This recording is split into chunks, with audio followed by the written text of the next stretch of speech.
Academy Ladwa and आज से हम शुरू करेंगे साइंस की मैराथन क्लास जो आपके अपकमिंग एग्जाम्स के लिए, चाहे वो HSSC हो चाहे SSC हो, आपका स्टाफ नर्स, ग्राम सचिव, Haryana police, NTPC, CGL, CHSL, जहाँ पर भी हमारा साइंस का पोर्शन बनता है, काफ़ी इम्पोर्टेंट और काफ़ी अच्छी क्लास आपके लिए रहेगी। जितने भी यहाँ पर टॉपिक्स होंगे, जो भी उनके एक्स्ट्रा पॉइंट्स होंगे, सब कुछ आप लिखते रहिएगा, साथ साथ अपने एकदम वेल प्रिपेयर्ड नोट्स बना लीजिएगा। होप आपको क्लास अच्छी लगे। एंड आज हम करेंगे साइंस की इंट्रो क्लास। चलिए, the very first of all हमें ये पता होना चाहिए कि जो साइंस वर्ड है ये कहाँ से ओरिजिनेट हुआ है ना। तो ये जो हमारा साइंस वर्ड है ये लैटिन लैंग्वेज के साइंटिया वर्ड से ओरिजिनेट हुआ है। ठीक है, साइंस जो वर्ड है ये लैटिन लैंग्वेज के साइंटिया वर्ड से ओरिजिनेट हुआ है, जिसका क्या मतलब होता है? साइंटिया का मतलब होता है टू नो, यानी कि चीज़ों के बारे में जानना या चीज़ों की नॉलेज होना, उसी को ही आप क्या कहते हो? साइंस। ठीक है, उसको आप क्या कहते हो? साइंस। नेक्स्ट, अगर यहाँ से बात की जाए कि साइंस को हम मेजर वे पे 3 सब्जेक्ट्स में क्लासिफाई करके पढ़ते हैं, केमिस्ट्री, फिजिक्स एंड बायोलॉजी। यहाँ पर हम शुरू करेंगे बायोलॉजी के बारे में। So the very first of all आपको इसका मीनिंग क्लियर होना चाहिए कि बायोलॉजी का मतलब क्या होता है ना। अगर बात की जाए, देखिए बायो का मतलब क्या हो जाएगा? Living being. बायो का मतलब क्या हो जाएगा? लिविंग बीइंग, यानी कि सजीव वर्ग। बायो का मतलब हो गया लिविंग बीइंग एंड लोगो का मतलब क्या हो जाता है? स्टडी या फिर अध्ययन। तो यहाँ से हमारी एक डेफिनेशन क्लियर हो जाती है कि एक्चुअली में बायोलॉजी का मतलब क्या होता है। तो क्या हो जाएगा? Study of living beings. Study of living being यानी कि सजीवों का अध्ययन। ठीक है, सजीवों का अध्ययन, वही आपका क्या कहलाता है? बायोलॉजी या फिर जीव विज्ञान। ठीक है, नेक्स्ट अगर यहाँ से बात की जाए कि ये जो बायोलॉजी है, जीव विज्ञान है, इस शब्द का प्रयोग करने वाले सबसे पहले कौन थे? तो बायोलॉजी वर्ड का यूज़ करने वाले सबसे पहले कौन थे? लेमार्क। ठीक है, यहाँ से नाम याद रखेंगे कि बायोलॉजी वर्ड का यूज़ करने वाले सबसे पहले कौन थे? लेमार्क। स्ट्रेट फॉरवर्ड क्वेश्चन आ जाते हैं। नेक्स्ट अगर बात की जाए फादर ऑफ बायोलॉजी, मतलब कि जंतु विज्ञान के जनक, तो ये किनको कहा जाता है? अरे ये कहा जाता है आपका अरस्तु। ठीक है, जंतु विज्ञान के जनक ये किसको कहा जाता है? अरस्तु। ठीक है, चलिए नेक्स्ट यहाँ से अगर बात की जाए, आपने यहाँ तक क्या क्या पढ़ लिया कि जो साइंस है उसको, साइंस को 3 मेजर टाइप में डिवाइड करके पढ़ेंगे। बायो के बारे में हम पढ़ने जा रहे हैं, तो इसका बेसिक मीनिंग कि study of the living being, है ना। नेक्स्ट अगर बात की जाए कि बायोलॉजी वर्ड का यूज़ करने वाले सबसे पहले कौन थे, तो क्या नाम याद रखोगे? लेमार्क। नेक्स्ट अगर बात की जाए फादर ऑफ बायोलॉजी यानी कि जंतु विज्ञान के जनक, तो वहाँ पर क्या आ जाएगा आपका? अरस्तु। ठीक है, अरस्तु। जैसे हमने बोला सजीवों का अध्ययन, तो सजीवों का अध्ययन मतलब कि सजीवों को, जो लिविंग बीइंग्स थे, इनको क्लासिफाई करने वाले लिविंग बीइंग को, यानी कि सजीव जगत को 2 पार्ट में क्लासिफाई किया गया। ठीक है, जो ये सजीव वर्ग है, इसको 2 पार्ट में क्लासिफाई किया गया। एक आपका किया गया एनिमल्स, और यानी कि जंतु विज्ञान। ठीक है, किसमें किया गया? जंतु विज्ञान। नेक्स्ट आपका किया गया प्लांट, मतलब कि पादप विज्ञान। चलिए, अब इसको क्लासिफाई करने वाले कौन थे? वेरी वेरी इम्पोर्टेंट, कि जो सजीव वर्ग है उसको 2 पार्ट में, 2 कैटेगरी में डिवाइड करने वाले कौन थे? तो इन साइंटिस्ट का नाम याद रखेंगे भाई, कार्ल लिनियस। क्या नाम हो जाएगा इनका?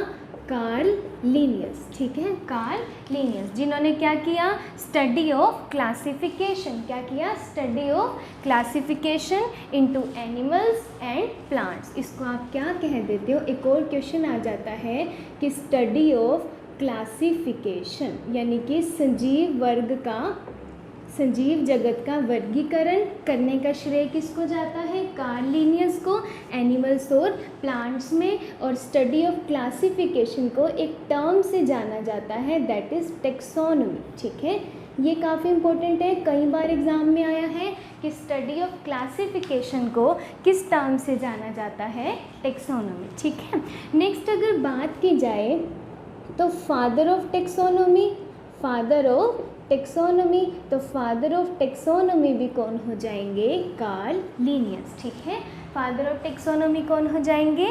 Karl Linnaeus. एक और यहाँ से क्वेश्चन आता है, इनकी एक काफ़ी फेमस बुक है कार्ल लिनियस की, जिसका क्या नाम है? System Natura.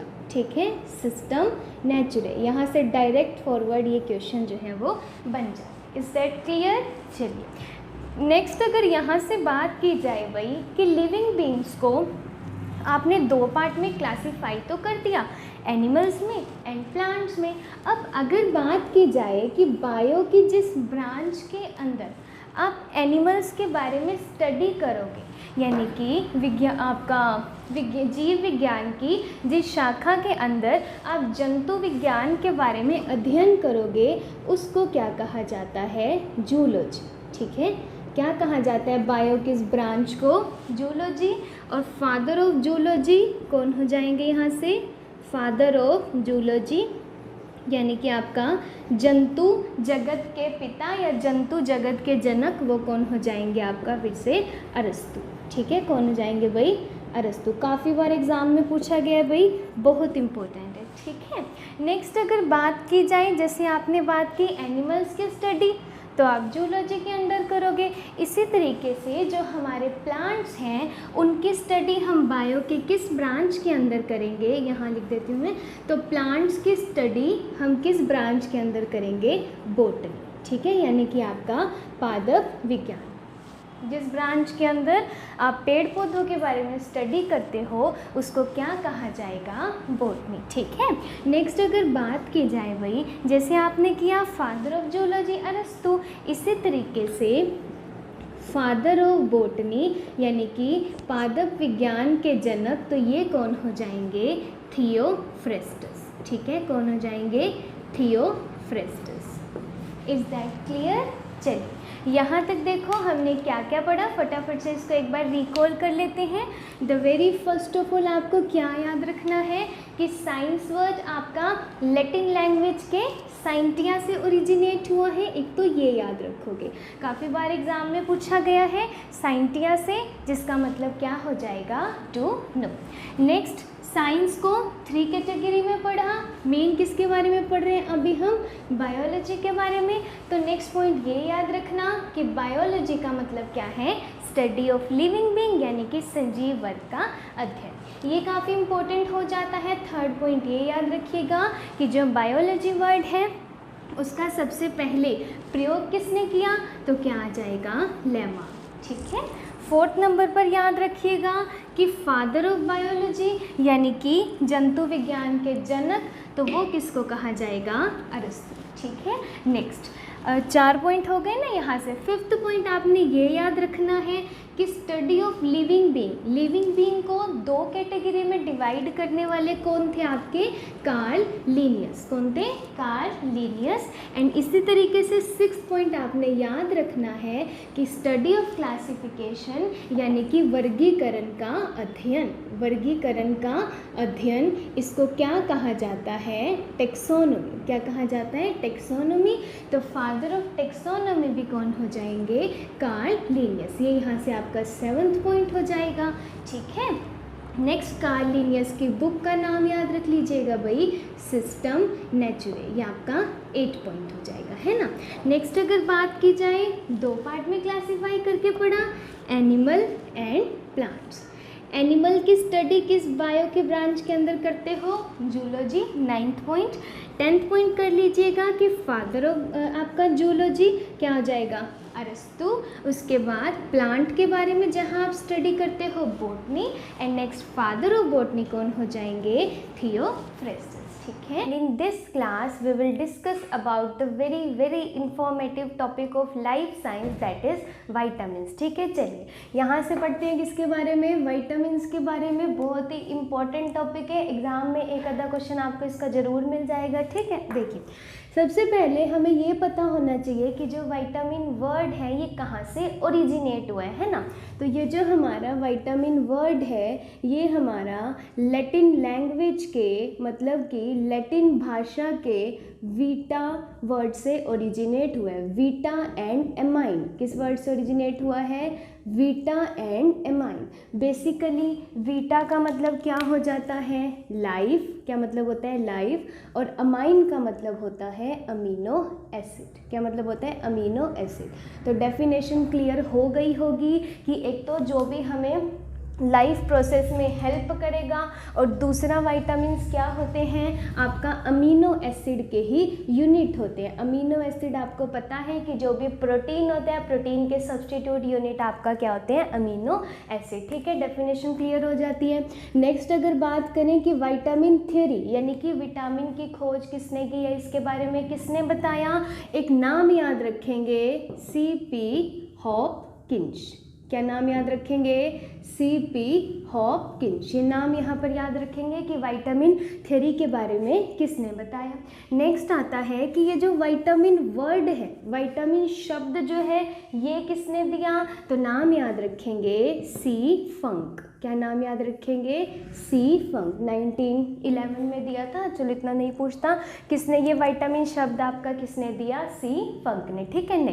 नेक्स्ट अगर हम यहाँ से सीखें कि जो विटामिन्स है, ठीक है, ये क्या होते हैं, एक तरीके से ऑर्गेनिक कंपाउंड होते हैं, मतलब कि कार्बनिक यौगिक होते हैं। कैसे होते हैं, कार्बनिक यौगिक। दूसरा इंपॉर्टेंट आता है कि जो विटामिन्स होते हैं ना भाई, ये क्या करते हैं, एज अ मेटाबॉलिक की तरह यूज़ करते हैं। कैसे यूज़ में आते हैं, मेटाबॉलिक रेगुलेटर, मतलब कि उपापचयी नियंत्रक। किसकी तरह यूज़ में आते हैं, उपापचयी नियंत्रक।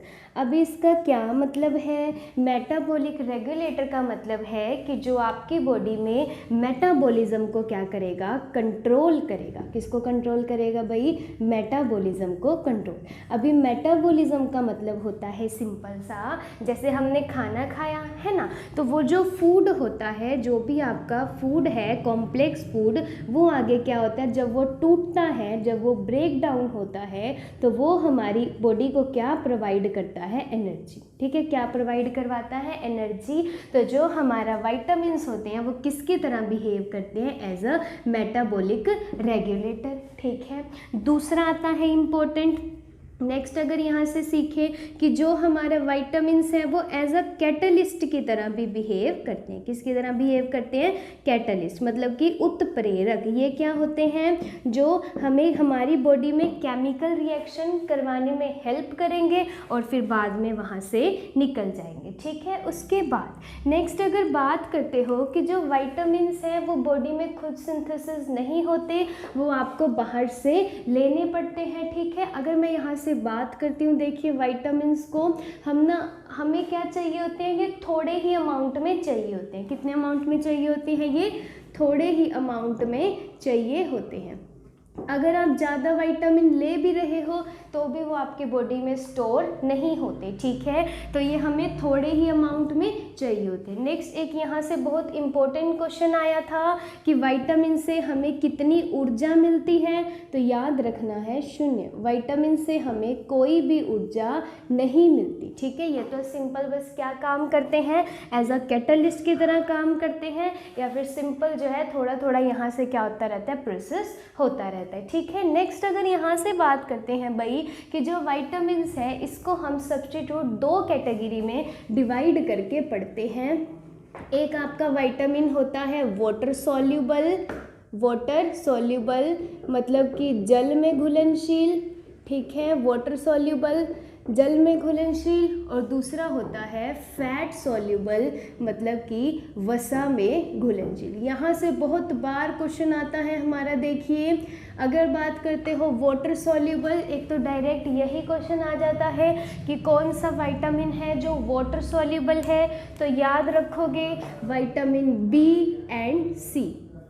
तो विटामिन बी और विटामिन सी आपका क्या होते हैं, वाटर सॉल्युबल होते हैं। नेक्स्ट अगर बात करते हो फैट सॉल्युबल की, यानी कि वसा में घुलनशील, तो यहाँ से आपने याद रखना है ए डी ई के, ये 4 आपके क्या होते हैं, फैट सॉल्युबल। इसको ऐसे याद कर लेना कीड़ा, ठीक है, ये ज़्यादा इजी याद रह जाएगा छोटी सी ट्रिक से कि फैट सॉल्युबल विटामिन क्या हो जाएंगे आपका कीड़ा, और वाटर सॉल्युबल क्या हो जाते हैं बीसी। इसमें ना कई बार आपको एक पी भी मिलेगा, अभी पढ़ेंगे इसके बारे में, तो ये भी देख लीजिएगा, ठीक है। तो इसको याद कर लेना WBCP, ठीक है, यानी ये हो जाएंगे वाटर सॉल्युबल और दूसरे हो जाते हैं हमारे फैट सॉल्युबल, ठीक है। उसके बाद नेक्स्ट यहीं से ही एक और हमारा इम्पोर्टेंट क्वेश्चन बनता है, वो क्या बनता है, देखिए कि ये जो आपका कौन से 2 ऐसे विटामिन हैं, ठीक है, कौन से 2 ऐसे विटामिन हैं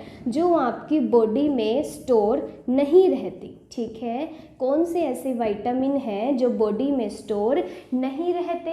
तो याद रखोगे जो आपके वाटर सॉल्युबल है, मतलब कि vitamin B and vitamin C, ये जो होते हैं हमारी बॉडी में स्टोर नहीं रहते, ये वाटर के थ्रू या यूरिन के थ्रू जो होते हैं बॉडी से निकल जाते हैं, ठीक है। चलिए नेक्स्ट अगर बात करें, ये तो हो गया जो स्टोर नहीं रहते, और जो आपकी बॉडी में स्टोर रहते हैं विटामिन, वो आपके कौन से होते हैं, फैट सॉल्युबल, ठीक है। चलिए यहाँ से एक और क्वेश्चन आया था एक बार कि ऐसे कौन से 2 विटामिन हैं that store in the liver, जो कहाँ पर स्टोर रहते हैं, आपका लिवर में स्टोर रहते हैं, ठीक है। तो ये विटामिन हो जाते हैं हमारे vitamin A and vitamin D, ठीक है, विटामिन ए और विटामिन डी, ठीक है। ये आपके कहाँ पर स्टोर रहते हैं, लिवर में, vitamin A and vitamin D, ठीक है। चलिए, और ये जो विटामिन डी है इसको बोला जाता है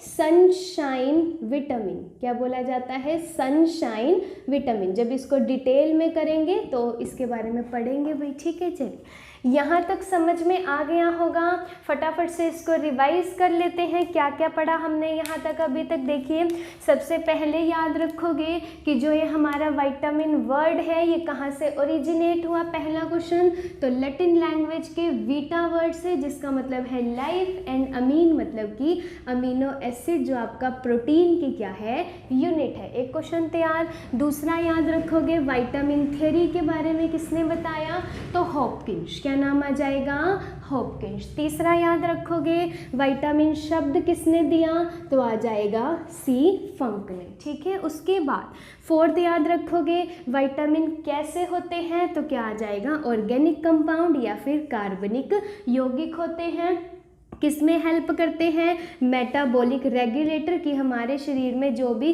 केमिकल रिएक्शंस हैं उनको करवाने में क्या करते हैं, हेल्प करते हैं, और एज अ कैटलिस्ट की तरह बिहेव करते हैं, मतलब काम करवा के वहाँ से निकल जाते हैं।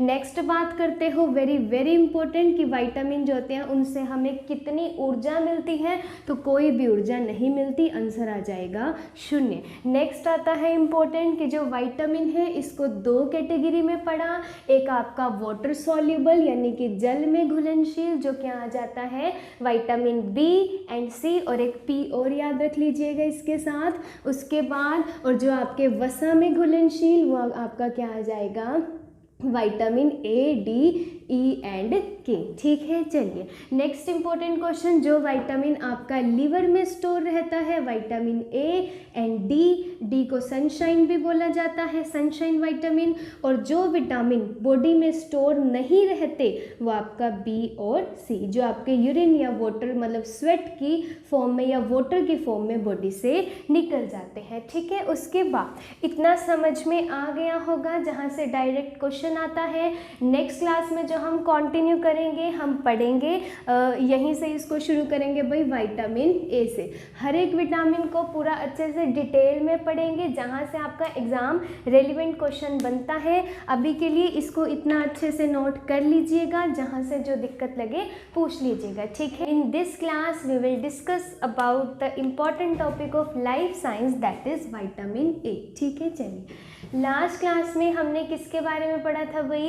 विटामिन के बारे में पढ़ा था। बेसिकली विटामिन की इंट्रो क्लास थी। अगर आपने वो क्लास नहीं देखी है तो उसको एक बार देख लीजिएगा, ठीक है। उसमें क्या था आपका सिंपल सा इंट्रो कि जो विटामिन वर्ड है वो कहाँ से ओरिजिनेट हुआ है, उसका मतलब क्या है, या उस शब्द को किसने दिया, विटामिन थ्योरी किसने दी, ठीक है ना। ये सारा हमने वहाँ पे पढ़ा था। और आपका वाटर सॉल्युबल विटामिन कौन से हैं, आपका वसा में घुलनशील कौन से हैं, कौन सा विटामिन आपकी बॉडी में स्टोर रहता है, कौन सा विटामिन स्टोर नहीं रहता।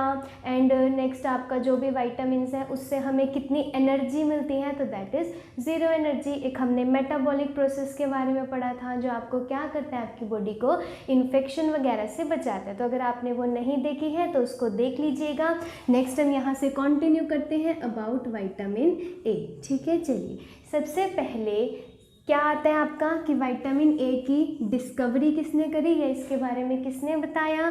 तो एक नाम याद रखिएगा, मैकुलन। क्या नाम याद रखेंगे? मैकुलन, ठीक है। चलिए, नेक्स्ट इम्पोर्टेंट बनता है कि विटामिन ए का केमिकल नेम क्या है। बहुत बहुत इम्पोर्टेंट है केमिकल नेम या इसका रासायनिक नाम क्या है। तो नाम याद रखेंगे रेटिनॉल। क्या नाम याद रखोगे? रेटिनॉल। देखो, इसको याद रखना कितना आसान है। विटामिन ए है, ए विटामिन सुनते ही सबको आई की याद आती होगी, है ना। मतलब आई रिलेटेड जो भी डिसीज़ होती है इसी की वजह से होती है। और आई में जो आपका इमेज बनती है वो रेटिना पर बनती है, तो याद रख लीजिएगा रेटिनॉल, ठीक है ना। क्या आ जाएगा भाई? रेटिनॉल। नेक्स्ट आता है जो इम्पोर्टेंट सोर्स कौन कौन से हैं, यानी विटामिन ए से आप विटामिन ए जो है कहाँ कहाँ से मिलेगा। तो एक तो आपका कैरेट, गाजर सबसे जो अच्छा सोर्स है विटामिन ए का। दूसरा आ जाता है आपका जितने भी येलो फ्रूट्स हैं भाई, ठीक है। इसके बाद आपका एप्पल हो गया, फिश ऑयल हो गया, ठीक है, मछली का तेल, अंडा हो गया। तो इन सब से हमें क्या मिलता है? विटामिन ए मिलता है। और सबसे इम्पोर्टेंट ये डायरेक्ट क्वेश्चन आया था कि जो विटामिन ए है प्रचुर मात्रा में है, सबसे ज़्यादा मात्रा में किससे मिलते हैं? तो याद रख लीजिएगा कैरेट से, यानी कि गाजर से। नेक्स्ट आता है इस विटामिन के फंक्शन क्या है हमारी बॉडी में, है ना। तो देखिए, इस विटामिन का मेन फंक्शन क्या होता है? ये जो होता है हमें इन्फेक्शन से बचाता है। किससे बचाता है? इन्फेक्शन से, मतलब कि संक्रमण से बचाता है। तो इसीलिए इसको अनदर हम किस नाम से जानते हैं?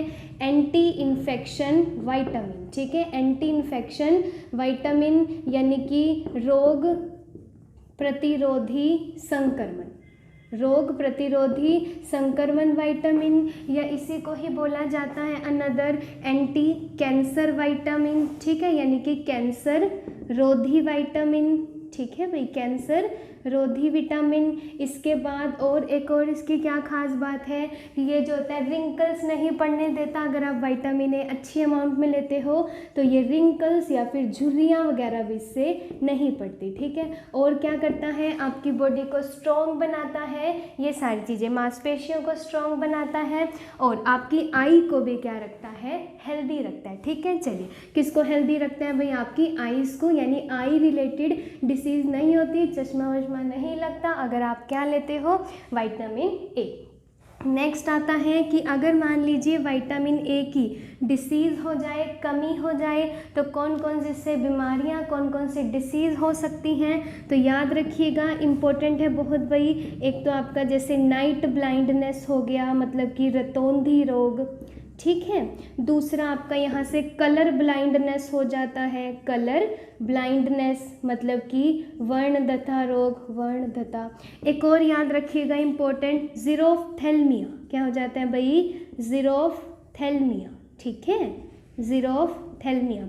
अब इनमें क्या होता है, अब इसको डिटेल में डिस्कस करते हैं। देखिए, सबसे पहले अगर बात करते हो नाइट ब्लाइंडनेस, इस डिसीज़ में क्या होता है, ठीक है। देखिए, जो हमारी आईज़ होती हैं इनमें जो होती हैं दो तरीके की सेल्स होती हैं, एक आपका रोड सेल और दूसरा आपका कोन सेल, ठीक है। कौन कौन सी बच्चे? एक तो रोड सेल और दूसरा आपका कोन सेल, है ना। अगर बात करते हो रोड सेल की, तो ये किससे बनती हैं? आपका जो भी आई में रोडोप्सिन सेल्स होती हैं उससे आपकी रोड सेल बनी बनी हुई होती हैं, ठीक है। और इसका मेन काम क्या होता है, जैसे मान लीजिए कोई डिम लाइट है या जहाँ पे लाइट कम है फिर भी आपको चीज़ें दिखाई दें, ठीक है, डिम लाइट में भी चीज़ें दिखाई दें। लेकिन मान लीजिए अगर रोड सेल की क्या हो जाती है, कमी हो जाती है, या एक बात है कि विटामिन ए की बॉडी में कमी हो जाती है, तो सिंपल सी बात है रोड सेल्स की भी क्या हो जाती है, कमी हो जाती है और आपको डिम लाइट में चीज़ें नहीं दिखाई देती, डिम लाइट में चीज़ें नहीं दिखाई देती, जिसको बोला जाता है नाइट ब्लाइंडनेस, ठीक है। क्या बोला जाता है, नाइट ब्लाइंडनेस या फिर रतौंधी रोग। चलिए क्या बोला जाता है, नाइट ब्लाइंडनेस। इसको नाइटोपोलिया के नाम से भी जाना जाता है, ठीक है, नाइटोपोलिया। चलिए इतना समझ में आ गया होगा कि जो अगर विटामिन ए की कमी हो तो रोड सेल की कमी, जिसकी वजह से क्या होता है, रतौंधी रोग, नाइट ब्लाइंडनेस, ठीक है। नेक्स्ट अगर यहाँ से बात करते हैं कि कौन सेल की कमी है ना, अगर कौन सेल आपका बनता कैसे है, कॉडोप्सिन सेल से बनता है ना। अगर बात करें, देखिए इसका मेन फंक्शन क्या होता है, इसका कार्य क्या होता है, ये हमें हेल्प करता है भाई कलर आइडेंटिफिकेशन में, यानी कि रंगों को पहचानने में। किस में ये हेल्प करता है हमें, कलर आइडेंटिफिकेशन में, ठीक है। और ये बनता कब है, जब जो बेबी होता है वो यूट्रस में, मदर के यूट्रस में पल रहा होता है, तभी क्या होता है आपका कोन सेल जो होते हैं वो बनते हैं।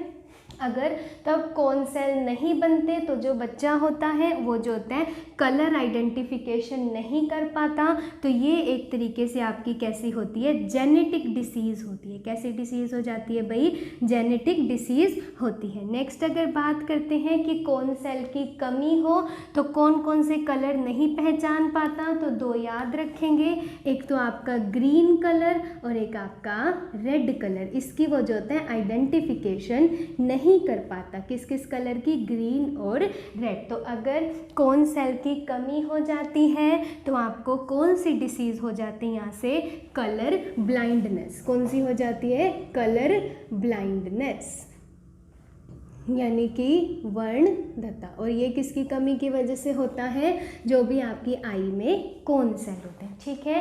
दो चीज़ें समझ में आ गई होंगी, नाइट ब्लाइंडनेस में क्या होता है और कलर ब्लाइंडनेस। एक और यहाँ से सीखिएगा, ज़ीरोफ्थैल्मिया। क्या लिखा, ज़ीरोफ्थैल्मिया। तो देखिए इस डिसीज़ में क्या होता है आपका, ज़ीरोफ्थैल्मिया। ये जो आई रिलेटेड डिसीज़ है ज़ीरोफ्थैल्मिया, ये भी किसकी वजह से होती है, आपका विटामिन ए की कमी की वजह से। किसकी वजह से भाई, विटामिन ए की कमी की वजह से। अभी देखिए इसमें क्या होता है, इसके लिए ना पहले एक चीज़ सीखो तभी समझ में आएगा। जैसे हमने कोई भी चीज़ देखी तो सबसे पहले जो हमारी आई में जो चीज़ जाती है या जो इमेज बनती है, सबसे पहले जो आई का ट्रांसपेरेंट पार्ट होता है, जहाँ से जो लाइट रे होती है वो आपकी आई में एंटर करती है, तो सबसे पहला होता है कंजक्टिवा। क्या होता है, कंजक्टिवा। ये आपका क्या होता है, जो भी ट्रांसपेरेंट मटेरियल है आई में, कंजक्टिवा। दूसरे नंबर पर जो लाइट है कंजक्टिवा से इस तरीके से देखिए टकराने के बाद दूसरा आपका कहाँ पर जाती है, कॉर्निया में। कहाँ पर जाती है भाई, कॉर्निया। और कॉर्निया से एक क्वेश्चन याद रखेंगे कि जब भी हम आई डोनेट करते हैं, ठीक है, आई डोनेट करना या आई ट्रांसप्लांट करना, तो उस टाइम पे आई के किस पार्ट को डोनेट किया जाता है, तो आंसर आ जाएगा कॉर्निया। क्या आ जाएगा भाई, cornea. Very very important. Next, तो पहले कंजक्टिवा, दूसरा कॉर्निया, इसके बाद जो आपका इमेज जाती है वो कहाँ पर जाती है, लेंस पर। कहाँ पर जाती है, जो भी आपकी आई में लेंस है, और वो भी आपका कैसा लेंस होता है, कन्वेक्स लेंस होता है, जो पूरी मतलब कि जो भी कन्वर्ज कर देता है सारी चीज़ों को, यानी अलग अलग जगह से जैसे लाइट आती है और एक पॉइंट पर जाकर वो इकट्ठी हो जाती है, तो कैसा नेचर हो गया, कन्वर्जिंग लेंस का। नेक्स्ट आता है लेंथ, ठीक है, ये लिख लीजिएगा भाई, कन्वर्ज कर देती है, कन्वर्जिंग। नेक्स्ट आता है लेंस के बाद इमेज कहाँ जाती है, रेटिना पर। कहाँ पर बनती है भाई, रेटिना पर। और याद रखिएगा जो भी रेटिना पर इमेज बनती है वो कैसी इमेज बनती है, उल्टी इमेज बनती है। कैसी इमेज बनती है, उल्टी, लेकिन फिर भी हमें चीज़ें तो सीधी दिखाई देती है ना। तो क्या होता है, देखिए जैसे आपके रेटिना पर इमेज बनी, उल्टी इमेज बनी, तो आपका जो ब्रेन है वहाँ तक क्या होता है भाई, ब्रेन के ऑप्टिक सेंटर से, कहाँ से भाई, ब्रेन के एक ऑप्टिक नर्व होती है, एक ऑप्टिक नर्व होती है जो आपके ब्रेन से क्या होती है, अटैच होती है, और ब्रेन के सेंटर पर, कॉर्टेक्स सेंटर पर वो उस इमेज को क्या कर देती है, सीधा कर देती, ठीक है, इमेज को क्या कर देती है भाई, सीधा कर देती है, जिसकी वजह से हमें चीज़ें जो होती है वो सीधी दिखाई देती है। अगर मान लीजिए इस ऑप्टिक नर्व में कोई दिक्कत आ जाए, ठीक है, ऑप्टिक नर्व में क्या हो जाए भाई, दिक्कत आ जाए, तो उससे क्या होगा, चीज़ें हमें सही से दिखाई नहीं देंगी, और वहाँ पर जो डिसीज़ बनती है, जो डिसीज़ होती है, नाम याद रखिएगा, ग्लूकोमा। क्या नाम याद रखोगे भाई, ग्लूकोमा। तो ये ग्लूकोमा भी आपका क्या है, आई रिलेटेड डिसीज़ है, कि जब जो ब्रेन तक जो चीज़ें हैं वो सही से दिखाई नहीं देती, तो इमेज भी सही नहीं बनती। समझ में आ गया होगा। अभी और अच्छे से समझ में आएगा। देखिए ज़ीरोफ्थैल्मिया में क्या होता है, सबसे पहले किया कि विटामिन ए की कमी की वजह से होगा, है ना। इसके बाद इसके अंदर देखिए क्या होता है भाई, कि जो भी आपका आई में ट्रांसपेरेंट पार्ट, यानी कि जो कॉर्निया है ना, कॉर्निया, इसमें क्या होता है, कॉर्निया सूख जाता है, कॉर्निया क्या हो जाता है, सूख जाता है, मतलब कि जो भी आई का लिक्विड है ना, आई का जो भी लिक्विड है वो सूख जाता है, जिसकी वजह से हमें चीज़ें दिखाई नहीं देती, यानी चीज़ें कैसी हो जाती हैं, अपारदर्शी, ठीक है, चीज़ें कैसी हो जाती हैं, अपारदर्शी, जिसकी वजह से कुछ भी दिखाई नहीं देता। तो ये किसका कोज होता है, आपका ब्लाइंडनेस, यानी कि अंधापन। क्या हो जाता है भाई, यहाँ से ब्लाइंडनेस, अंधापन। जब कॉर्निया ही सूख जाएगा तो लिक्विड सारा उसमें सूख जाएगा, तो कौन सी डिसीज़ हो जाती है, ज़ीरोफ्थैल्मिया, ठीक है। और डॉक्टर जो होते हैं ज़ीरोफ्थैल्मिया या ब्लाइंडनेस को अगर कम करना है तो उसके लिए ना एक टर्म याद रख लेना भाई, गोल्डन राइस, यानी कि वो जो होते हैं गोल्डन राइस खाने की सलाह देते हैं। जो सुनहरा चावल है वो भी आपका किससे रिलेटेड है, विटामिन ए से। बेसिकली ये होते क्या है, आपका जेनेटिकली मॉडिफाइड क्रॉप्स होती हैं, ठीक है, काफ़ी अच्छी ये जो होती हैं क्रॉप होती हैं, जो आपकी ब्लाइंडनेस है उसको ठीक करने में क्या करती हैं, हेल्प करती हैं। आई होप आपको समझ में आ गया होगा। यहाँ से विटामिन ए से कोई भी क्वेश्चन बनता है तो इससे बाहर नहीं जाएगा। फटाफट से इसको एक बार रिवाइज कर लेते हैं। सबसे पहले देखिए, आप चाहें तो इसका स्क्रीनशॉट ले लीजिएगा, इसको लिख लीजिएगा अच्छे से, ठीक है। इसको एक बार रिवाइज करते हैं। सबसे पहले जो विटामिन ए है, पहला क्वेश्चन, इसकी डिस्कवरी किसने करी, तो मैकुलन ने। किसने करी, मैकुलन ने। दूसरा क्वेश्चन, इसका केमिकल नेम, तो याद रखोगे रेटिनोल। तीसरा क्वेश्चन, कहाँ कहाँ से मिलते हैं, गाजर हो गया, yellow fruit, Apple, fish oil, अंडा वगैरह, ठीक है। उसके बाद इसके मेन फंक्शन क्या है, एक तो आपकी आईज को हेल्दी रखता है, दूसरा इन्फेक्शन से बचाता है, रिंकल से बचाता है, इसीलिए एंटी इन्फेक्शन विटामिन या फिर एंटी कैंसर विटामिन बोलोगे, ठीक है। दूसरा, अगर इसकी कमी हो जाए तो उससे कौन कौन सी डिसीज़ होती हैं, तो आई रिलेटेड जितनी भी डिसीज़ हैं, जैसे आपका नाइट ब्लाइंडनेस हो गया, कलर ब्लाइंडनेस हो गया, और आपका ज़ीरोफ्थैल्मिया। नाइट ब्लाइंडनेस में जो आपका रोड सेल्स होती हैं वो काम करना बंद कर देती हैं, जिसकी वजह से डिम लाइट में चीज़ें बिल्कुल भी दिखाई नहीं देती। दूसरा, आपका कॉन सेल यानी कि कोडोप्सिन सेल, इनका मेन काम क्या होता है, आपका कलर को आइडेंटिफिकेशन करना। अगर कॉन सेल की कमी हो जाती है तो रेड और ग्रीन कलर इसको आइडेंटिफिकेशन नहीं कर पाते, जिसकी वजह से क्या होता है, कलर ब्लाइंडनेस, और ये आपका क्या होता है, जेनेटिकली डिसीज़ है। नेक्स्ट, ज़ीरोफ्थैल्मिया की जो भी जहाँ पे भी जो भी आपका आई का कॉर्निया है या जो भी लिक्विड है, जब वो सूख जाएगा तब कौन सी डिसीज़ हो जाती है, ज़ीरोफ्थैल्मिया। एक और वेरी वेरी इंपॉर्टेंट याद रखिएगा, सबसे पहले जो लाइट आई में एंटर करती है तो एंटर करती है आपकी कंजक्टिवा, दूसरा करती है कहाँ पर कॉर्निया, जो भी आप आई डोनेट करते हो तो यही पार्ट डोनेट करते हो या आई ट्रांसप्लांट करते हो। तीसरा इसके बाद कहाँ तक जाती है, वो लेंस पर जाती है, जहाँ पर अनंत से आ रही इमेज जो कि इकट्ठी हो जाती है, इसीलिए ये कन्वर्जिंग का काम करती है। इसके बाद इमेज रेटिना पर बनती है, रेटिना पर भी उल्टी इमेज बनती है, ठीक है, जो आपका ब्रेन में ऑप्टिक नर्व से अटैच होगी, और ऑप्टिक नर्व से जो अटैच है तो ब्रेन उस इमेज को क्या कर देते हैं, सीधा कर देते हैं, और हमको इमेज सीधी दिखाई देती है।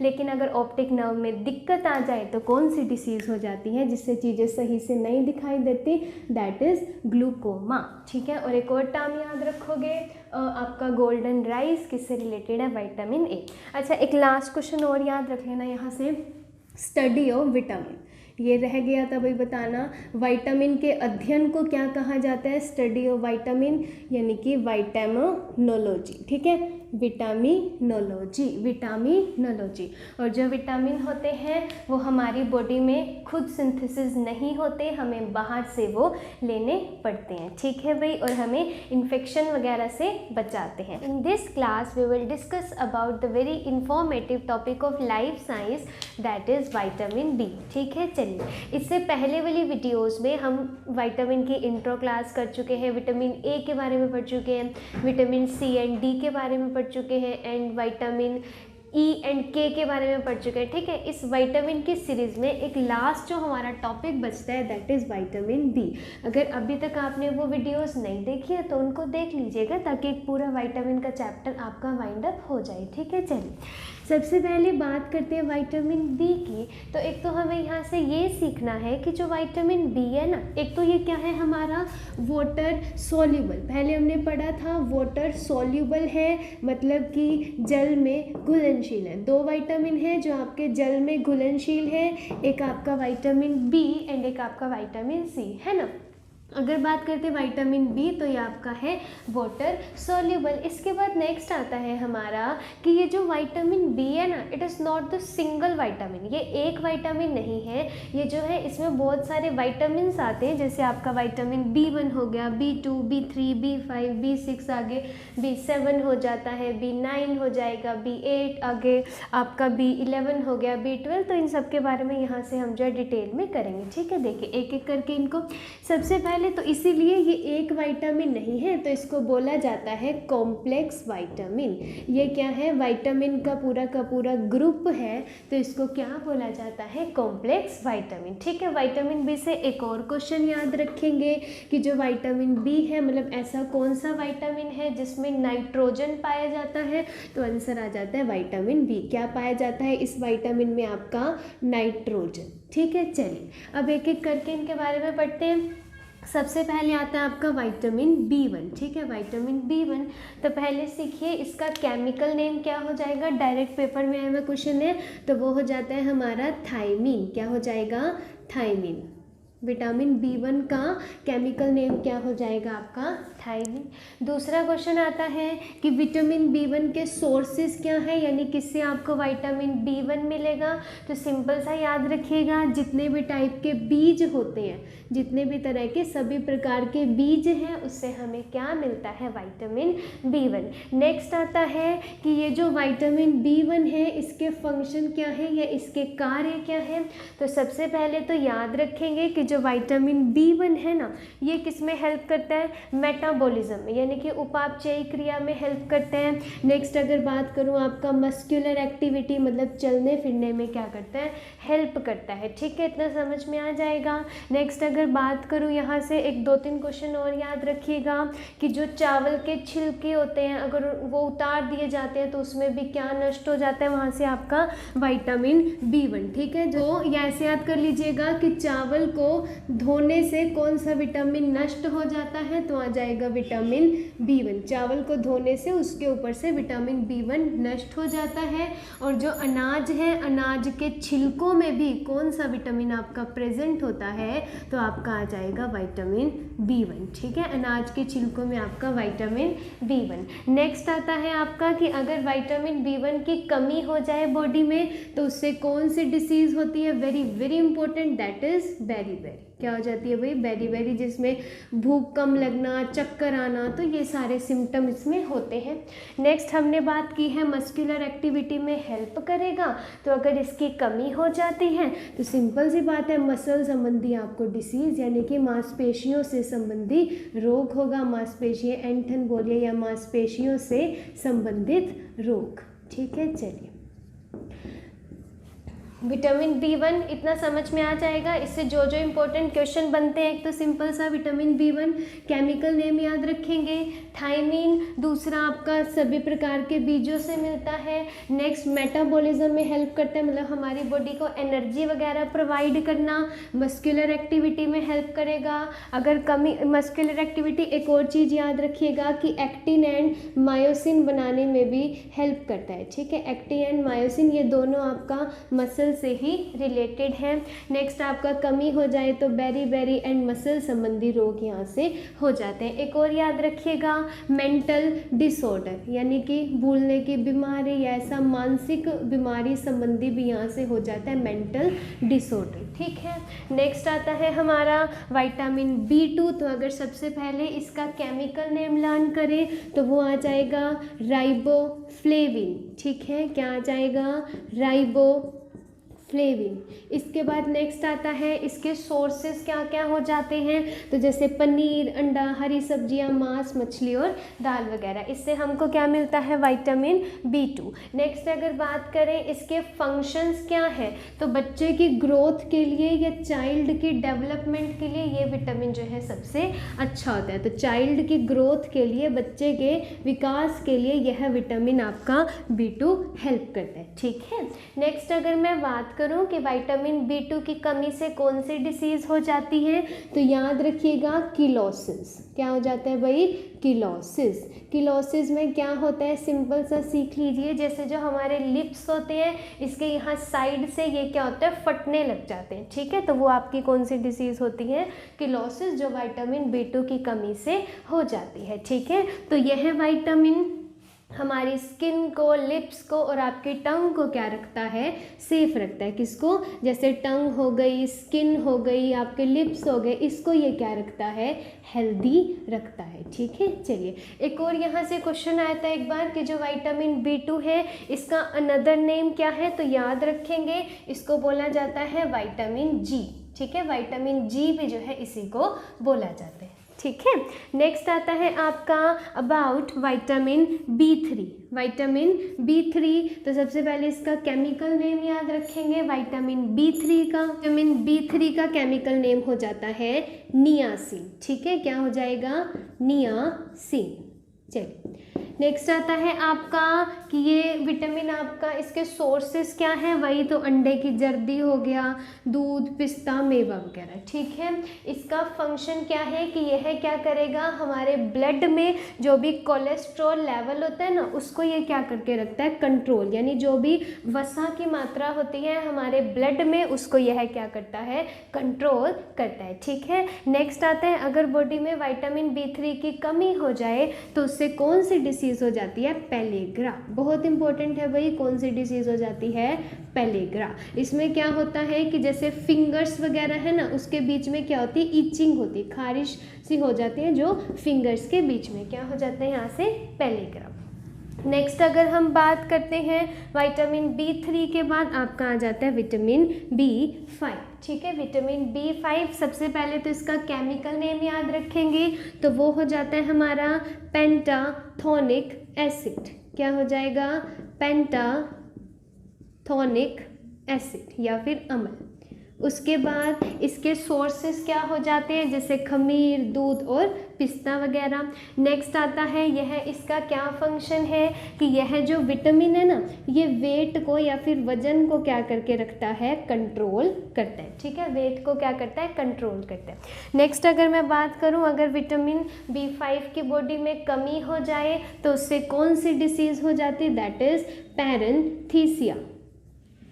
पैरेंथीसिया में क्या होता है, सिंपल सा सीखिए कि जो फिंगर्स हैं उनके बीच में क्या होता है, बर्निंग सेंसेशन से, जैसे जब हाथ पैर जो होते हैं वो सुन्न से हो जाते हैं ना, तो यहाँ क्या लिखेंगे इसको, burning sensation in feet. Fingers में या फीट में क्या होती है, बर्निंग सेंसेशन, पैरेंथीसिया में। इतना समझ में आ जाएगा। चलिए नेक्स्ट आता है, हाँ यहाँ से ना एक चीज़ रह गई, जहाँ आपने विटामिन B2 लिखा था ना, उसमें एक और चीज़ याद रखिएगा कि यह जो विटामिन है ये तो एक तो किस कलर का होता है, तो ये आपका येलो कलर का होता है। किस कलर का होता है, येलो कलर का।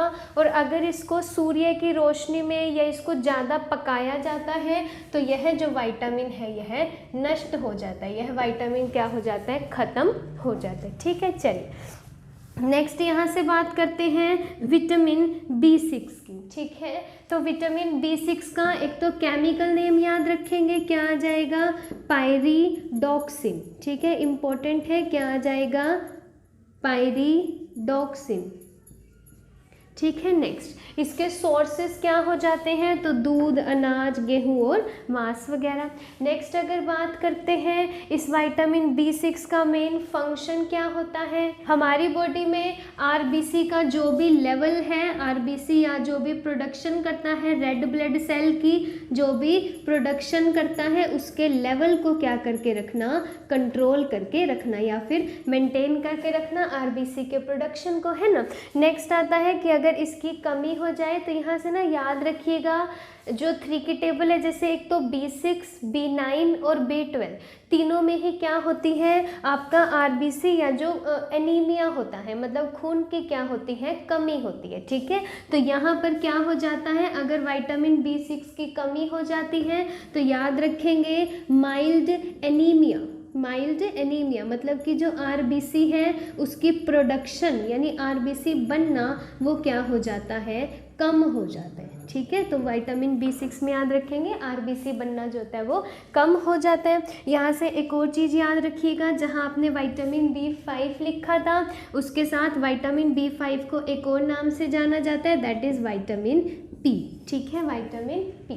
इतना समझ में आ जाएगा। This is all about vitamin B1, B2, B3, B5 and B6। ठीक है, चलिए हाँ यहाँ से एक और क्वेश्चन याद रख लीजिएगा, जब विटामिन B6 की बात करी है तो इसकी कमी से क्या होता है, इसकी अगर कमी हो जाए तो बाल क्या हो जाते हैं, सफ़ेद हो जाते हैं। ये BC कैटेगरी में आता है कि बाल क्या हो जाना, सफ़ेद हो जाना। ठीक है, चलिए नेक्स्ट यहाँ से अब हम पढ़ते हैं about vitamin B7 and B9, उसके बाद आपका B12। ठीक है, एक आपका देखिए विटामिन B4 नहीं होता, इसके बाद विटामिन B8 नहीं होगा, B10 और एक B11, ये वाले विटामिन नहीं होते। बाकी ये जितने बच्चे हैं B6, इसके बाद B7 आ जाएगा, इसके बाद B9 और देन आपका B12, 3 विटामिन और बचते हैं, उनको पढ़ते हैं। ठीक है, चलिए ये जो विटामिन B5 लिखा ये तो एज इट इज़, जो विटामिन B3 है उसका केमिकल नेम होता है, मतलब सॉरी उसका अनदर नेम है विटामिन P, इसको थोड़ा करेक्ट कर लीजिएगा, sorry for that.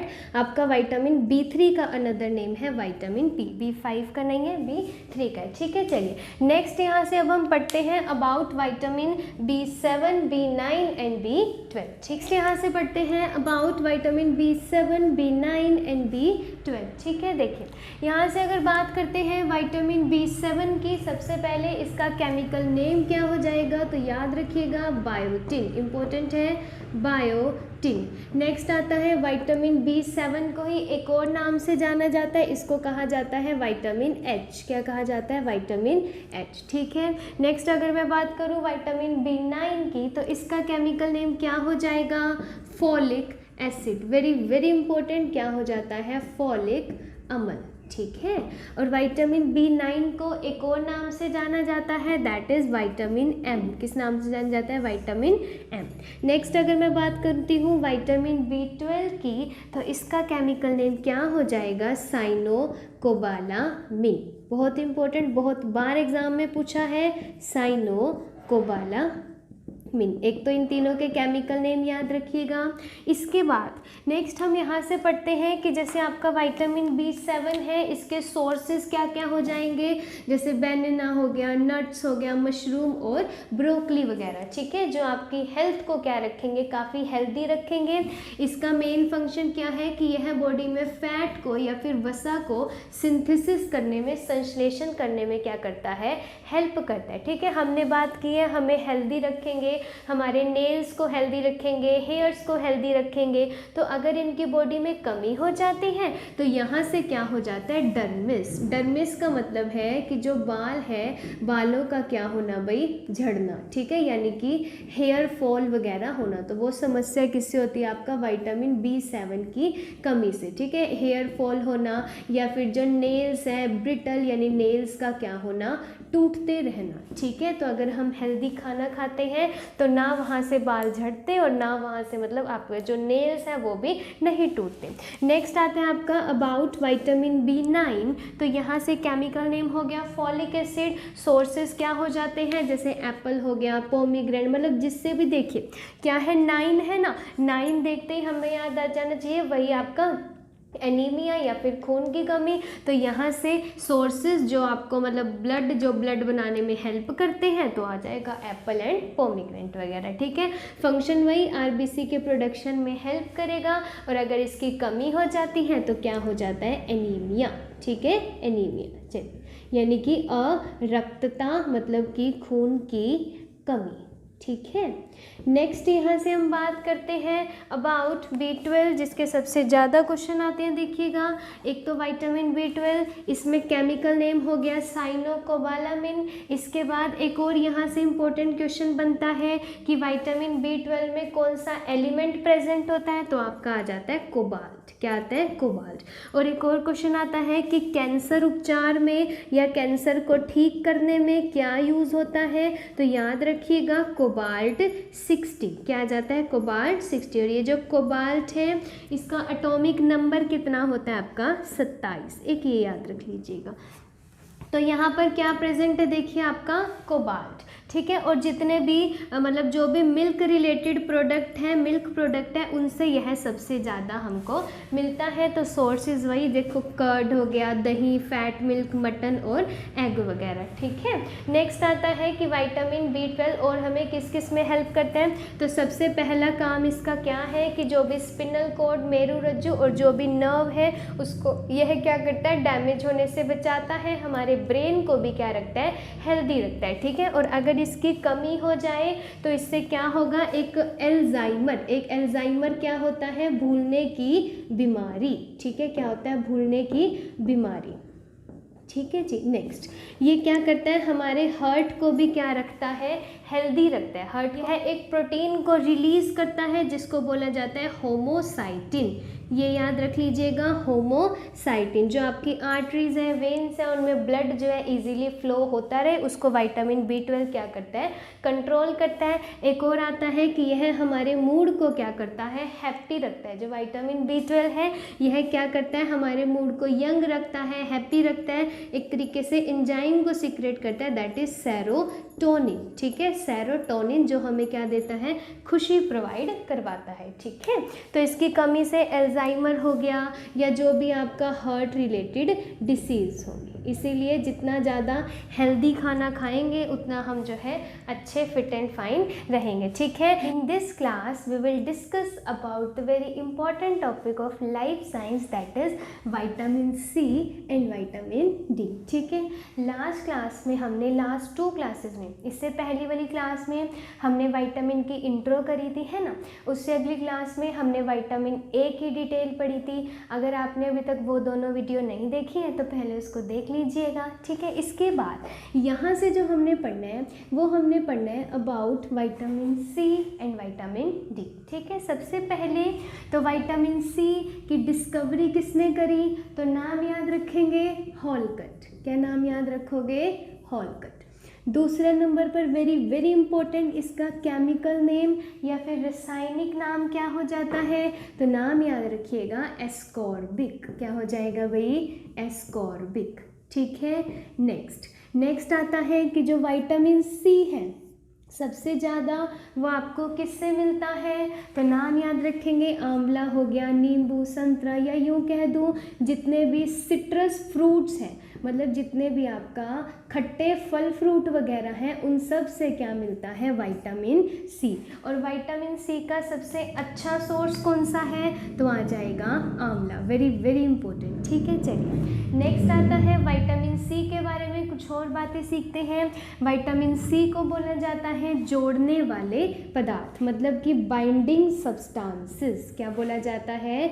Binding substances. Binding substances कैसे? देखिए सिंपल लैंग्वेज में समझते हैं। हमने क्लास में पढ़ा था कि जब भी हड्डी को हड्डी से जोड़ते हैं ना, यानी कि बोन टू बोन जब भी जुड़ता है तो वहाँ पे क्या टर्म यूज़ होती है आपकी? लीगामेंट, है ना, पढ़ा था ना लीगामेंट। तो लीगामेंट में आपका कौन फॉर्मेशन होता है? तो नाम याद रखिएगा, कोलेजन। क्या नाम आ जाएगा आपका? कोलेजन। ठीक है, लीगामेंट की फॉर्मेशन में कौन हेल्प करता है? आपका कोलेजन प्रोटीन। दूसरा आपने सीखा था कि जब भी हड्डी को मसल से जोड़ा जाता है, यानी कि बोन टू मांसपेशी या हड्डी को मांसपेशी से जोड़ा जाता है, तब होता है टेंडन। क्या आता है? टेंडन। और आपका इलास्टिन फाइबर किसकी फॉर्मेशन में हेल्प करता है? आपका इलास्टिन फाइबर आपका टेंडन की। ठीक है, तो दो नाम याद रखोगे कि जो भी आपका है ये दोनों आपके क्या है भाई? कनेक्टिव टिश्यू है, यानी कि आपका संयोजी ऊतक है जो चीज़ों को बांध के रखने का काम करेगा। ठीक है जी, चीज़ों को बांध के रखने का काम करेगा कोलेजन और इलास्टिन। ठीक है, तो इन दोनों की फॉर्मेशन में कौन सा विटामिन हेल्प करता है? तो आ जाएगा विटामिन सी। ठीक है, नेक्स्ट अगर यहाँ से बात करते हैं भाई, आपको कहीं भी इंजरी हो जाए, चोट लग जाए या घाव भरने में कौन सा विटामिन हेल्प करता है? तो आंसर आ जाएगा विटामिन सी। ठीक है, नेक्स्ट आता है कि आरबीसी की फॉर्मेशन में जो रेड ब्लड सेल्स हैं उनको बनाने में भी कौन सा विटामिन हेल्प करता है? तो आ जाएगा विटामिन सी। ठीक है, एक और जो यूरिन होता है उसमें भी कौन सा विटामिन होता है? आपका विटामिन सी। ठीक है, एक आपने पॉइंट पढ़ा ही था कि विटामिन सी आपका कैसा होता है? वाटर सॉल्युबल, यानी कि आपका जल में घुलनशील, जो आपकी बॉडी में स्टोर नहीं रहेगा। ठीक है, वो यूरिन वगैरह के थ्रू बॉडी से निकल जाता है। नेक्स्ट वेरी इंपॉर्टेंट क्वेश्चन कि ऐसा कौन सा विटामिन है जो मिल्क में नहीं मिलता, या फिर दूध में कौन सा विटामिन नहीं मिलता? तो याद रखोगे विटामिन सी। क्या आ जाएगा भाई? वेरी इंपॉर्टेंट कि मिल्क में कौन सा विटामिन नहीं मिलता? तो आपका आ जाएगा विटामिन सी। ठीक है, नेक्स्ट एक और यहाँ से क्वेश्चन सीखिएगा कि जैसे सब्जियाँ होती हैं, छिली हुई सब्जियाँ हैं जैसे, तो उनको अगर धो देते हो, है ना, कि छिली हुई सब्जियों को धोने से कौन सा विटामिन निकल जाता है भाई? जो भी छिली हुई सब्जियां हैं उनको अगर धो देते हो, उनको धोने से कौन सा विटामिन नष्ट हो जाता है? तो आ जाएगा विटामिन सी। ठीक है, इतना समझ में आ जाएगा। नेक्स्ट आता है कि अगर विटामिन सी की बॉडी में कमी हो जाए तो उससे कौन सी डिसीज़ होती है? तो याद रखिएगा स्कर्वी। कौन सी डिसीज़ हो जाती है भाई? स्कर्वी। और इस डिसीज़ में क्या होता है? आपको देखो बहुत ज़्यादा वीकनेस वगैरह फील होने लगती है, टायर्डनेस फील होती है, और सबसे ज़्यादा अफेक्ट ये किस पर करता है? गर्ल्स पर, यानी कि जो भी मसूड़े होते हैं वो फूल जाना या उनमें ब्लड आना, तो ये सारी डिसीज़ किसकी वजह से होती हैं? अगर आपका विटामिन सी की कमी हो जाए। ठीक है, आई होप आपको समझ में आ गया होगा। फटाफट से इसको रिवाइज कर लेते हैं। डिस्कवरी किसने करी? हॉलकट ने करी। केमिकल नेम क्या है? एस्कॉर्बिक है। सबसे ज़्यादा किस में मिलते हैं? आंवला में। बाकी जितने भी सिट्रस फ्रूट्स होंगे। दूसरा, चीज़ों को जोड़ने वाले या बाइंडिंग सब्सटेंस आपका विटामिन सी। नेक्स्ट, घाव भरने या इंजरी या कोई डैमेज हो जाए उसको ठीक करने में विटामिन सी। आरबीसी फॉर्मेशन में विटामिन सी। यूरिन में भी विटामिन सी। वाटर सॉल्युबल है, सब्जियां धो देते हो तो विटामिन सी वहाँ से निकल जाता है। दूसरा, मिल्क में कौन सा विटामिन नहीं होता? तो विटामिन सी कोलेजन और इलास्टिन की फॉर्मेशन में भी क्या करता है? हेल्प करता है। ठीक है, नेक्स्ट अगर बात करते हो किसके बारे में, देखिए भाई विटामिन डी के बारे में। तो यहाँ से ये पता होना चाहिए विटामिन डी की डिस्कवरी का श्रेय किसको जाता है? तो नाम याद रखिएगा, हॉपकिंस। क्या नाम आ जाएगा बच्चे? हॉपकिंस। नेक्स्ट आता है इसका केमिकल नेम या रासायनिक नाम क्या हो जाता है? तो याद रखिएगा कैल्सीफिरोल। क्या होता है भाई? कैल्सीफिरोल। कैल्सीफिरोल। अच्छा, यहाँ से ना एक और क्वेश्चन आया था एक बार कि जो कैल्सीफिरोल है इसका मेन काम क्या होता है, तो यह आपकी बॉडी में कैल्शियम एंड फॉस्फोरस, किस किस को भाई, कैल्शियम और फॉस्फोरस को क्या करता है, एब्जॉर्ब या फिर उनका अवशोषण करने में क्या करता है, हेल्प करता है। ठीक है जी, जो कैल्सीफिरोल है क्या काम करता है, बॉडी में कैल्शियम और आपका जो फॉस्फोरस है उसको अवशोषित करने में हेल्प करता है। ठीक है, नेक्स्ट ये आपको कहाँ कहाँ से मिलेगा, इसके सोर्स क्या होते हैं विटामिन डी के, तो आपको पता है सबसे अच्छा सोर्स तो क्या हो जाता है, सनलाइट, जो सुबह सुबह की सूर्य का जो प्रकाश होता है, सनलाइट। दूसरा अगर सीखें यहाँ से जो भी जैसे फिश ऑयल हो गया है ना, फ्रूट्स वगैरह, तो इन सब से हमें क्या मिलता है भाई, विटामिन डी। ठीक है, नेक्स्ट देखिए, एक ना हम बात कर रहे हैं विटामिन डी है किस किस में हेल्प करता है, हमारी हड्डियों को मजबूत रखेगा, मांसपेशियों को स्ट्रॉन्ग बनाएगा, है ना।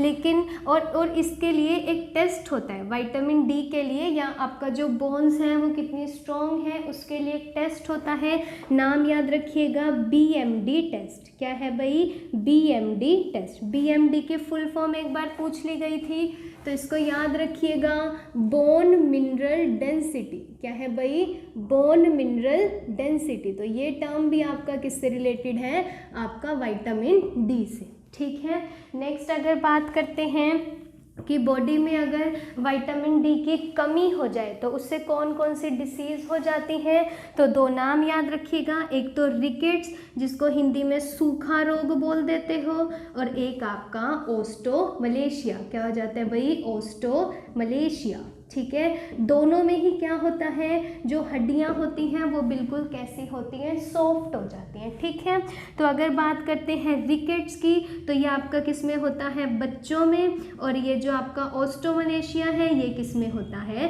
बड़ों में। होता दोनों में ही यही है कि जो भी बोन्स हैं, हड्डियां हैं, वो बहुत ज़्यादा क्या हो जाती हैं, सॉफ्ट हो जाती हैं, मुलायम हो जाती हैं, या फिर यूँ कहो कि ठीक से चल फिर भी नहीं सकते। ठीक है, इतना समझ में आ जाएगा। एक लास्ट और यहाँ से याद रखना, जैसे आपका विटामिन डी है आपको किससे मिलता है, देखिए हमने अभी भी बात की थी, सनलाइट से मिलेगा। किससे मिलता है, आपका सनलाइट से मिलता है। जैसे वो सनलाइट से हमें मिलता है तो हमारी बॉडी में वो कहाँ सिंथेसिस होता है, तो आपका लीवर में सिंथेसिस होता है, यानी लीवर में वो क्या रहता है, स्टोर। हमने पढ़ा था ना फर्स्ट क्लास में कि विटामिन ए और विटामिन डी आपका किस में स्टोर रहता है या किस में सिंथेसिस रहता है, लीवर।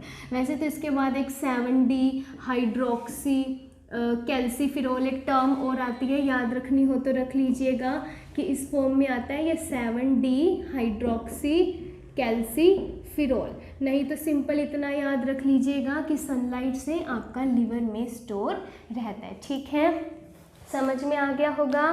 फटाफट से इसको रिवाइज कर लेते हैं। विटामिन डी के बारे में पढ़ा, डिस्कवरी किसने करी, हॉपकिंस ने करी, केमिकल नेम क्या है, कैल्सीफिरोल जो आपका कैल्शियम और फॉस्फोरस को क्या करेगा, एब्जॉर्ब करेगा। सोर्स क्या हो जाता है, सनलाइट हो गया, फिश ऑयल हो गया।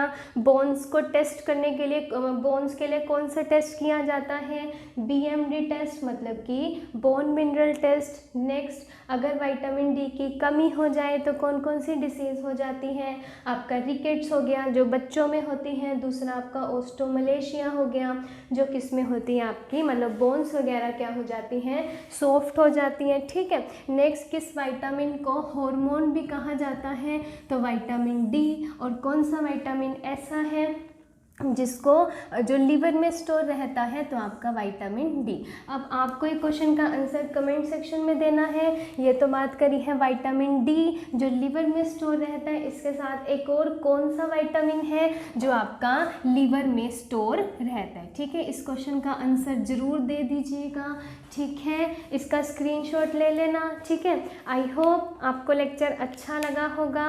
विटामिन सी और डी से रिलेटेड जितने भी इम्पोर्टेंट क्वेश्चन बनते थे हैं वो यहाँ पर कवर कर लिए हैं। And in this class we will discuss about the very important topic of life science that is vitamin K and vitamin E. ठीक है, इससे पहले वाली क्लास में हम जो है विटामिन की इंट्रो क्लास कर चुके हैं, विटामिन ए के बारे में पढ़ चुके हैं and vitamin C and D के बारे में ऑलरेडी पढ़ चुके हैं। अगर अभी तक आपने वो वीडियो नहीं देखी है तो चैनल की प्लेलिस्ट में जाकर उसको देख लीजिएगा।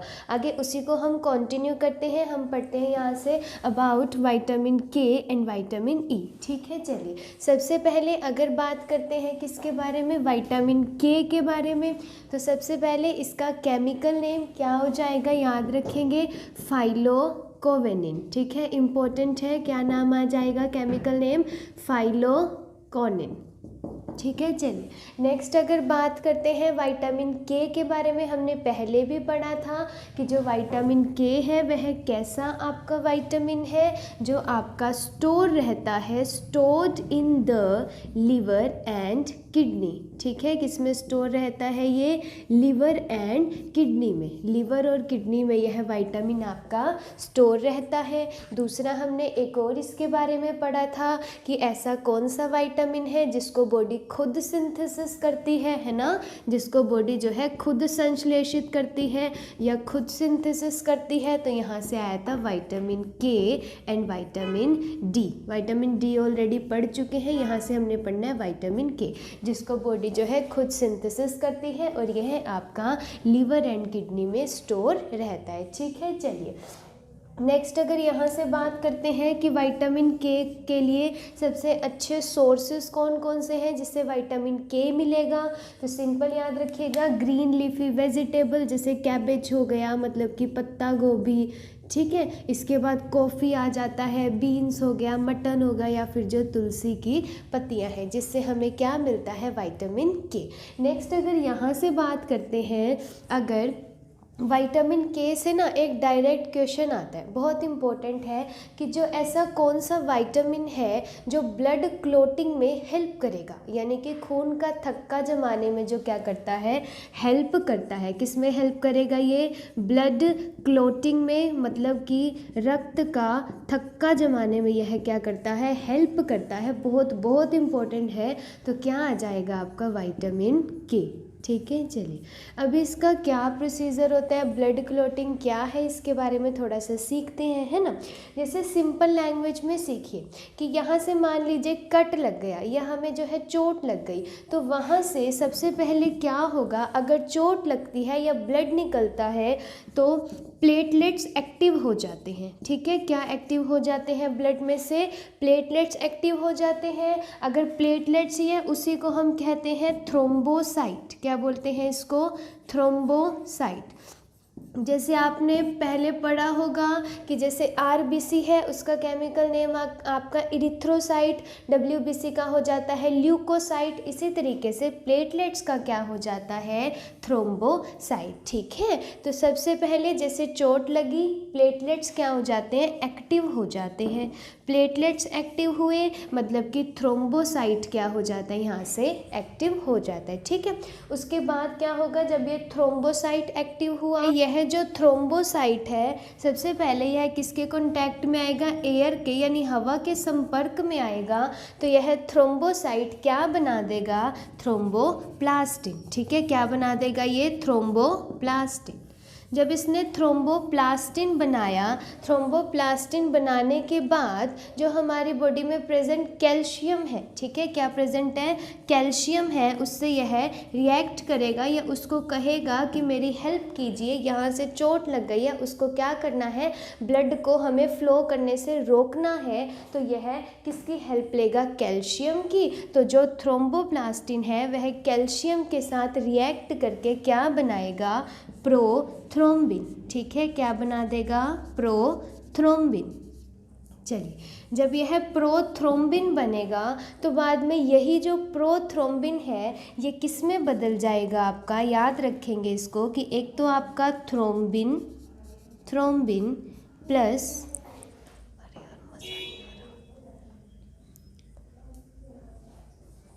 थ्रोम्बिन प्लस आपका फाइब्रिनोजन, ये जो फाइब्रिनोजन है इसको भी कौन रिलीज़ करता है? लीवर। और किसकी प्रेजेंस में? विटामिन के। तो विटामिन के की प्रेजेंस में जो आपका लीवर होगा वो किसको सिंथेसिस करेगा? फाइब्रिनोजन को। तो फिर ये जो थ्रोम्बिन है यह फाइब्रिनोजन के साथ मिलकर क्या बना देगा? यहाँ से याद रखेंगे, वेरी वेरी इंपॉर्टेंट, यह बनाएगा फाइब्रिन।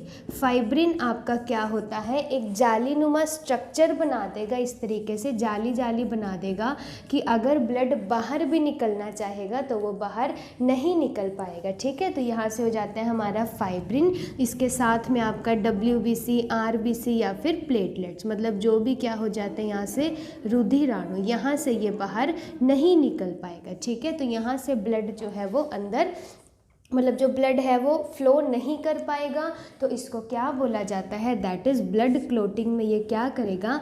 हेल्प करेगा। ठीक है, तो this is all about your blood clotting. लेकिन अगर बात करें, ये तो था ब्लड क्लोटिंग, इसी के साथ ही जो विटामिन के है ना उसको एंटी ब्लड क्लोटिंग भी बोला जाता है। क्या बोला जाता है?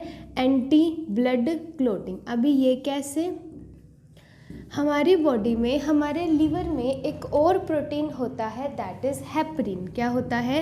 हेपरिन, जो किसकी तरह काम करता है? Anti blood clotting. ठीक है, हेपरिन किसका काम करता है? आपका एंटी ब्लड क्लोटिंग। जैसे हमारी जो बॉडी में वेन्स है, जैसे पतली पतली नसें हैं, अगर उसमें मान लीजिए ब्लड क्लोटिंग होने लग जाए या उसमें खून जमने लग जाए, वो कहते हैं नसें ब्लॉक हो जाना या उसमें खून जमेगा, तो वो तो ब्लड वहाँ पे फ्लो ही नहीं कर पाएगा। तो उस सब में कौन हेल्प करता है कि जो भी वेन्स वगैरह हैं उसमें ब्लड ना जमे, तो कौन हेल्प करता है वहाँ पे?